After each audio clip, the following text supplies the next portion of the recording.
네, 후보자님 오전에 제가 질의하면서 네. 앞으로 로펌 출신들은 좀 제청하지 마세요 이렇게 얘기를 했는데 아마 오후에 나가면 저한테 이제 비난이 좀 들을 것 같습니다. 로펌 다니는 분들한테서. 그런데 이게 바깥에 나가서 우리 지역 주민들 만나보면 정말로 여기에 대해서 지금 굉장히 민감하게 이렇게 반응을 하고 걱정들도 많이 하십니다.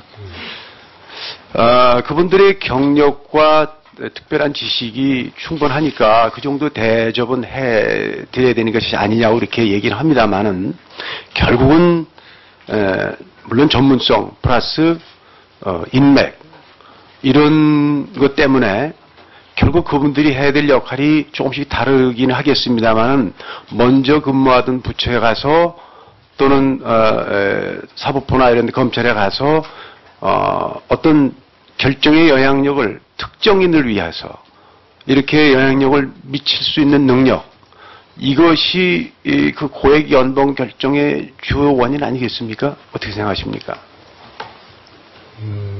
글쎄 로펌마다 그 연봉 결정하는 방법이 다 다른 걸로 알고 있습니다. 그래서 제가 일률적으로 그렇게 답변 드리긴 어려워요. 금액의 다과에 따라서 뭐가 유의냐 이런 것보다는 그래도 그런 영향력을 갖고 있는 분들이기 때문에 모셔가는 거 아니겠냐는 얘기죠. 그런 점도 일부 있을 겁니다. 예. 그래서 저희는 사실은 그분들이 많은 연봉을 받는다는 걸 그게 문제가 아니고 이제 이 공평과 정의가 말이죠. 돈의 영향을 받는 거 아닌가. 이걸 더 걱정하는 겁니다. 이제 변호사를 하면서 바로 여하튼 전관예우를 막기 위해서 2011년에 변호사법 개정됐지 않습니까? 자기가 근무하던 데 못 맡게 말이죠. 1년 동안 못하게. 근데 이제 그런 법 개정이 별로 실효성이 없다는 겁니다. 전화로 변론한다는 거죠. 선임계는 다른 사람 이름을 해놓고 그 영향력 있는 사람들이 전화로 이렇게 정리를 해서 기소 전 단계에서 정리를 해버리면은 이런 일이 있다고들 저도 귀동냥에 들었는데 얼마 전에 또 일간지식에 났습니다. 실제로 그런 일이 있다고 생각하십니까? 저는 경험을 못 해봐서 좀 답드리기는 어려운데요. 이런 얘기가 많이 나오고 있으니까 글쎄요. 법원에서 많이 개선을 하리라고 생각합니다. 아니 땐 굴뚝에 무슨 연기 나겠습니까? 그래서 이런 국민 감정을 고려하셔서 저는 정확하게 상황을 아시는 분이 총리가 되신다면은 이런 점이 이제 나갈 수 있도록 좀 조치를 취해 주셨으면 하는 그런 바람입니다. 예를 들어서 말이죠.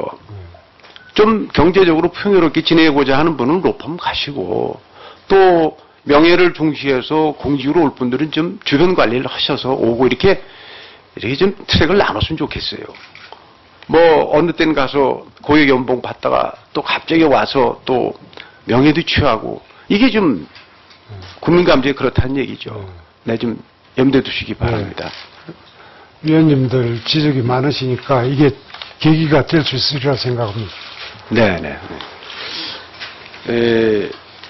이 증여세 관계 좀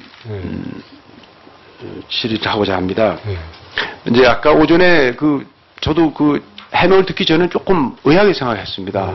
왜 돈이 전혀 없으신 분도 아닌데 처남이 사무실에 있는데 도와줬을까? 결국은 상속재산을 포기했기 때문에 좀 미안한 것을 그렇게 갚으셨다 이렇게 얘기를 했는데 아드님 집 때 살 때 이때도 보니까 외삼촌이죠. 또 이모 이렇게 지원을 해주셨더라고요.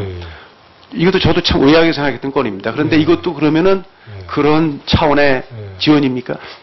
이모가 해준 거는 이모가 친자가 없습니다. 그래가지고 좀 제 애를 갖다 조카라고 굉장히 기호했습니다. 그러니까 이제 집을 산다고 하니까 나도 좀 도와주겠다 해가지고 한 거고, 또 외삼촌은 그걸 좀 담아서 저희들한테 이제 상속분을 충분히 못 줬다니 그때 다음에 죄 났습니다 하는 얘기도 하기도 하고 다음에 도와드리겠습니다 하기도 하고 했습니다. 했는데 집을 산다고 하니까 그러니까 도와준 것 결국 같습니다. 어차피 상속할 거 포기하셨으니까 좀 미안한 감정을 그때 좀 이렇게 갚았다 이렇게 그런 말씀하신 거죠. 자, 그런데 말이죠. 이거 증여세를 다 내셨더라고요. 제가 사실은 지금 말씀드리려는 이 부분입니다. 저 참 특이하게 봤어요. 이중으로 세내는 것은 예, 세금을 다 내셨는데 주변에 말이죠. 이게 이 방에 있는 모든 분들의 아마 관심사일 겁니다.